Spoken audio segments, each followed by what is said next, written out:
ಥೈಲ್ಯಾಂಡ್ನ night ಕ್ಲಬ್ನಲ್ಲಿ ಅಗ್ನಿ ಅವಘಡ ದೊಡ್ಡ ಮಟ್ಟದಲ್ಲಿ ಸಂಭವಿಸ್ಬಿಟ್ಟಿದೆ. ಬ್ಯಾಂಕಾಕ್ನ ಪಬ್ನಲ್ಲಿ ಭಾರಿ ಅಗ್ನಿ ಅವಘಡ ನಡೆದಿರೋದು.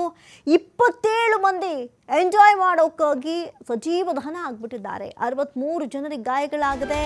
ರೋಂಗ್ ಬೀರ್ನ ಲಾಟ್ ಫ್ರಾವೋ ಪಬ್ನಲ್ಲಿ ನಡೆದಿರುವಂತಹ ಅವಘಡದ ಘಟನೆ ಇದು. ಥೈಲ್ಯಾಂಡ್ನ ನೈಟ್ ಕ್ಲಬ್ನಲ್ಲಿ ಅಗ್ನಿ ಅವಘಡ ಸಂಭವಿಸಿರೋದು. ಬ್ಯಾಂಕಾಕ್ನ ಪಬ್ನಲ್ಲಿ ಭಾರಿ ಅಗ್ನಿ ಅವಘಡ ನಡೆದಿದೆ. ಥೈಲ್ಯಾಂಡಲ್ಲಿ ಎಂಜಾಯ್ ಮಾಡೋಕೆ ಹೋಗ್ತೀವಿ, ಬ್ಯಾಂಕಾಕ್ ಹೋಗ್ತೀವಿ ಅಂತೆಲ್ಲ ಹೋಗಿ ಪಬ್ನಲ್ಲಿ ಎಂಜಾಯ್ ಮಾಡೋಕೆ ಹೋದವರು 27 ಮಂದಿ ದಾರುಣವಾಗಿ ಸಾವನ್ನಪ್ಪಿದ್ರೆ. 65 ಜನಕ್ಕೂ ಹೆಚ್ಚು ಜನ ಗಂಭೀರವಾಗಿ ಗಾಯಗೊಂಡಿದ್ದಾರೆ. ರೋಂಗ್ ಬೀರ್ನ ಲಾಟ್ ಫ್ರಾವೋ ಪಬ್ನಲ್ಲಿ ನಡೆದಿರುವಂಥ ಅಗ್ನಿ ಅವಘಡ ಇದು. ಬೆಂಕಿಯ ಕೆನ್ನಾಲಿಗೆಗೆ ತತ್ತರಿಸಿದೆ ಬ್ಯಾಂಕಾಕ್.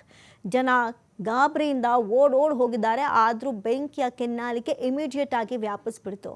ನೋಡಿ, ಎಮರ್ಜೆನ್ಸಿ ಎಕ್ಸಿಟ್ ಇರುತ್ತಲ್ಲ, ಅಲ್ಲಿ ಓಡೋದವ್ರು ಇದ್ದಾರೆ, ಫೈರ್ ಎಕ್ಸ್ಟಿಂಗ್ವಿಷರ್ನ ಹುಡುಕ್ದವ್ರಿದ್ದಾರೆ. ಆದರೆ ಈ ಟೈಮ್ ಅನ್ನೋದಿದೆಯಲ್ಲ, ಅದು ಎಷ್ಟು ಭೀಕರವಾಗಿರುತ್ತೆ ಅಂದರೆ ಇದು ಸಾಕ್ಷಿ. ಎಂಜಾಯ್ ಮಾಡೋಕೆ ಹೋದ್ರು, ಆದರೆ ಅಗ್ನಿ ಅವಘಡ ಹೆಂಗೆ ಸಂಭವಿಸ್ತು, ಎಲ್ಲಿಂದ ಶುರುವಾಯಿತು ಅನ್ನೋದು ಗೊತ್ತಾಗ್ತಾ ಇಲ್ಲ. ಇತ್ತೀಚೆಗಷ್ಟೇ ಮೈಸೂರಿನ ಪಬ್ಬೊಂದರಲ್ಲಿ ಇದೇ ರೀತಿಯಾದಂಥ ಅಗ್ನಿ ಅವಘಡ ಸಂಭವಿಸಿತ್ತು. ದೊಡ್ಡ ಮಟ್ಟದಲ್ಲಿ ವ್ಯಾಪಿಸ್ತು, ಸಾವು ನೋವುಗಳಿಗೆ ಸಾಕ್ಷಿ ಆಯಿತು. ಥೈಲ್ಯಾಂಡ್ ಪ್ರಧಾನಿ ಘಟನಾ ಸ್ಥಳಕ್ಕೆ ಭೇಟಿಯನ್ನು ಕೊಟ್ಟಿದ್ದಾರೆ. ಪ್ರಧಾನಿ ಅನುತಿನ್ ಚಾನ್ ವಿರಕುಲ್ ಭೇಟಿಯನ್ನು ಕೊಟ್ಟಿದ್ದಾರೆ, ಪರಿಶೀಲನೆ ನಡೆಸಿದ್ದಾರೆ. ಗಾಯಾಳುಗಳನ್ನು ಸ್ಥಳೀಯ ಆಸ್ಪತ್ರೆಗೆ ದಾಖಲು ಮಾಡಲಾಗಿದೆ. ಎಲ್ರಿಗೂ ಗೊತ್ತಿರುವಂತೆ ಬ್ಯಾಂಕಾಕ್ ಅಂದರೆ ಭಾಳಷ್ಟು ಜನ ಇಷ್ಟಪಡ್ತಾರೆ, ಥೈಲ್ಯಾಂಡ್ ಪ್ರವಾಸಕ್ಕೆ ಹೋಗ್ತಾರೆ. ಅದರಲ್ಲೂ ಪಬ್ಬಲ್ಲಿ ಎಂಜಾಯ್ ಮಾಡಬೇಕು ಅಂತ ಹೋಗಿರ್ತಾರೆ. ಪಬ್ಬಲ್ಲಿ ಅಗ್ನಿ ದುರಂತ ಆಗುತ್ತೆ ಅನ್ನುವಂಥ ಸಣ್ಣ ಮುನ್ಸೂಚನೆ ಕೂಡ ಇರಲಿಲ್ಲ. ಅವಘಡ ಅತಿ ವೇಗವಾಗಿ ದೊಡ್ಡ ಮಟ್ಟದಲ್ಲಿ ಆವರಿಸ್ಬಿಡ್ತು. ಜನ ಓಡ್ ಹೋಗ್ತಾ ಇದ್ದಾರೆ ಪ್ರಾಣವನ್ನು ಉಳಿಸ್ಕೊಳ್ಳೋದಕ್ಕೆ. ಆದರೆ ಒಂದಷ್ಟು ಜನಕ್ಕೆ ಆಗಲೇ ಇಲ್ಲ.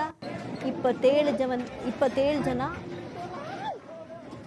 ಸಜೀವ ದಹನ ಆಗಿದ್ದಾರೆ. ನೋಡಿ ಯಾವ ರೀತಿಯಾಗಿ ಬ್ಲಾಸ್ಟ್ ಆಗಿದೆ, ಯಾವ ರೀತಿಯಾಗಿ ಏಕಕಾಲಕ್ಕೆ ಆವರಿಸ್ಬಿಟ್ಟಿದೆ ಅಂತ. ಹಿಂದಿನ ಕಾಲದಲ್ಲಿ ಹೇಳ್ತಾರೆ, ವಿದ್ಯುತ್ ಜೊತೆ, ನೀರಿನ ಜೊತೆ, ಬೆಂಕಿ ಜೊತೆ ಆಟ ಆಡಬಾರ್ದು ಅಂತ. ಆದರೆ ಬೆಂಕಿ ನೋಡಿ ಅಲ್ಲಿ ಆವರಿಸ್ಕೊಳ್ತಾ ಇದೆ ಅಂತ ಗೊತ್ತಿದ್ರೂ ಕೂಡ ಎಸ್ಕೇಪ್ ಆಗೋದು ಈಸಿ ಆಗಿಲ್ಲ. ಸಡನ್ನಾಗಿ ವ್ಯಾಪಿಸಿದೆ. 27 ಜನ ಸ್ಪಾಟ್ ಡೆತ್ ಆದರೆ 63 ಜನ ಗಾಯಗೊಂಡಿದ್ದಾರೆ.